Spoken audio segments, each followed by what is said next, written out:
Kita ini adalah satu kesatuan dari alam semesta, yang dimana sebetulnya apapun yang di alam itu ada dalam diri kita. Kita adalah bagian dari mikrokosmos dan dari alam makrokosmos. Jadi hubungan itu kan terlihat ketika Mbak Rara melakukan seperti itu, bahwa bangsa kita dahulu itu sangat akrab dengan alam. Saya bersyukur sekali bisa ketemu di sini, Pak Aki.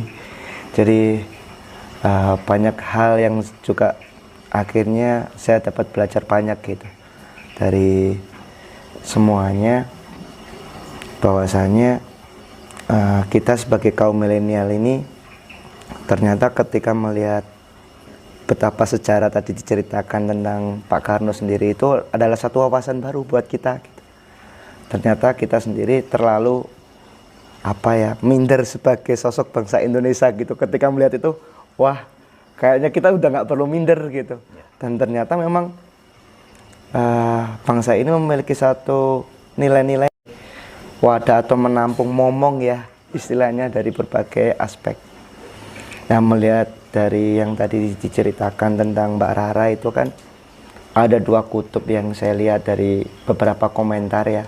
Yang satu itu bangga dengan kebudayaan kita, dan teman-teman milenial yang lain itu merasa bahwa ini suatu hal yang tidak masuk akal gitu, tidak logik, terlalu memalukan gitu, nggak rasional gitu.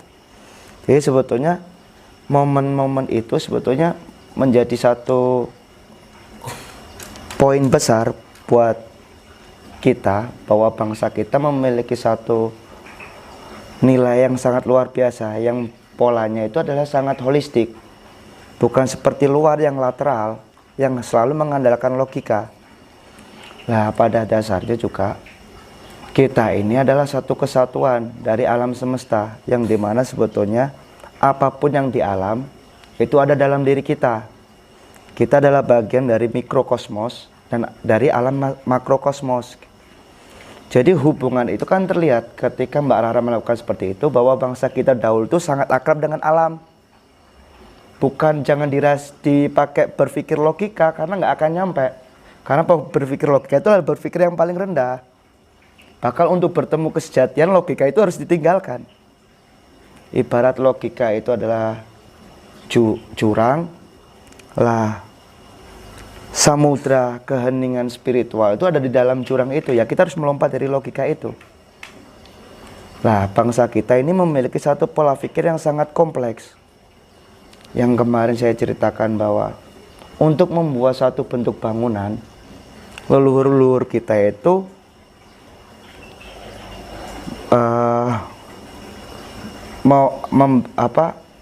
menilainya itu unsurnya itu sangat kompleks. Mulai dari arah matahari, angin, terus hari, itu kan diperhitungkan sangat kompleks. Nah, itu Barat nggak bisa mampu untuk menangkap pola pikir seperti itu. Nah, dilihat dari saat ini pun terlihat pola pikir Barat sudah sangat melemah, dan mereka pasti akan merujuk pada pola pikir Timur yang sangat holistik, yang dimana kita adalah satu kesatuan yang utuh itu. Jadi tidak lagi bangsa kita ini bukan menang atau kalah ya dari dulu. Bangsa kita ini dari dulu selalu selalu memberikan suatu kemerdekaan di bangsa-bangsa lain, memberikan pemahaman, memberikan edukasi. Karena waktu saya cerita juga kan, kemarin ada yang cerita bahwa bangsa ini itu secara gen itu memiliki gen-gen dari bangsa-bangsa lain. Bisa jadi bangsa ini adalah bangsa peralihan gitu katanya.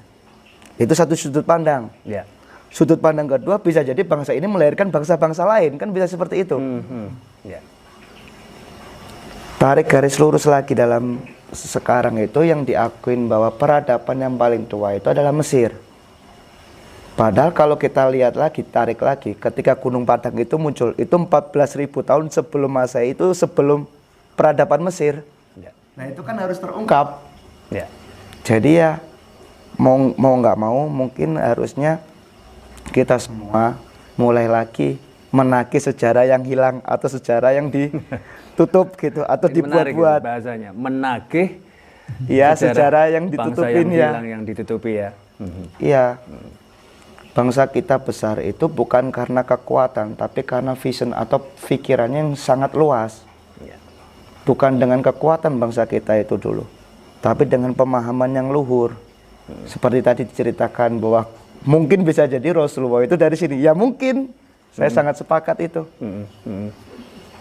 Karena dilihat dari tauladan beliau, akhlak beliau itu mencerminkan sekali kalau itu orang Jawi, gitu kan gitu. Langkung Jawi tinimbang wong Jawi, nggih. Iya. Lah mungkin di forum ini, ini bisa menjadi satu edukasi, suatu wawasan baru buat kita. Bahwa bangsa kita ini sudah terlalu lama tertidur pulas, gitu. Jadi sudah waktunya ketika seluruh bangsa-bangsa mencari satu titik di mana yang diceritakan bahwa dunia ini penuh kedamaian. Ternyata sampai saat ini pun belum tercipta. Karena apa? Karena kita merujuk dengan pola-pola yang dualitas. Pola benar salah menang kalah itu. Sedangkan bangsa kita dari dulu itu tidak ada seperti itu. Bangsa kita lebih memilih benar. Karena misalnya gini, seseorang itu pasti memilih benar daripada damai. Dan bahasa kita itu lebih pilih damai daripada memilih benar. Benar sendiri itu belum tentu damai. Tapi damai itu kemungkinan benar, karena benar itu relatif. Nah sekarang ini berebut benar-benar semua kan gitu. Daripada memilih damai. Lah makanya kan ada istilah kalau kita itu lebih memilih gitu lah, udah sing waras ngalah gitu. Itu kan sebetulnya kita sudah terlihat bahwa bangsa kita lebih memilih damai daripada berebut kebenaran. Jadi mungkin dari fenomena Mbak Rara itu, saya tidak menyalahkan kaum milenial yang kurang tahu. Mungkin itu adalah tanggung jawab kita untuk memberitahu kan gitu. Dengan bahasa sekarang.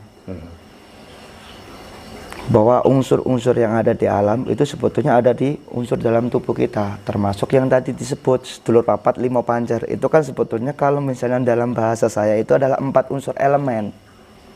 Yang dimana itu memiliki sifat-sifat.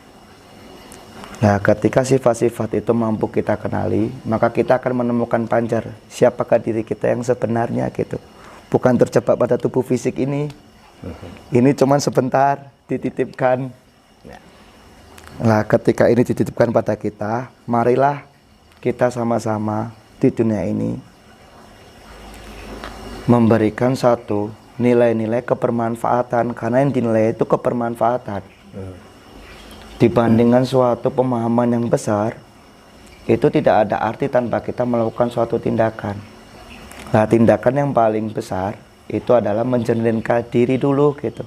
Biar segala motif itu bisa diketahui. Ini gara-gara ego kita, apa memang ini sudah kehendaknya. Kan kalau di agama kan gitu ya Pak, apapun itu berdasarkan niat. Jadi yang utama adalah niat. Nah, mari kita sama-sama meluruskan niat kita untuk dunia ini agar bisa lebih damai. Amin. Nah, Mas Ori, menurut panjenengan, kira-kira mengapa orang sekarang itu lebih banyak mau berebut benar daripada berebut damai? Padahal damai itu jelas kan, nyaman gitu. Tapi mengapa? Menurut panjenengan kenapa kira-kira? Iya, kita mengalami krisis eksistensi. Karena krisis eksistensi. Iya. Kan kita semua mengalami krisis eksistensi, apalagi kaum-kaum milenial seperti zaman saya dan berikutnya itu kan krisis eksistensi. Kenapa? Dia tidak mendapatkan perhatian dari sebelum-sebelumnya. Makanya dia membuat suatu hal yang biar diperhatikan gitu. Jadi sulit untuk menemukan suwung-suwung itu dianggap misteri yang sangat menakutkan.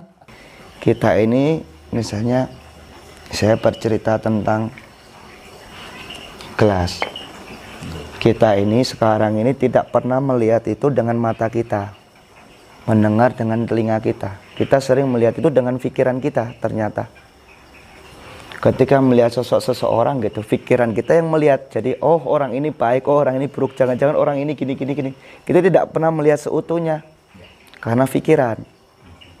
Nah, pikiran inilah sebetulnya yang menjadi jembatan.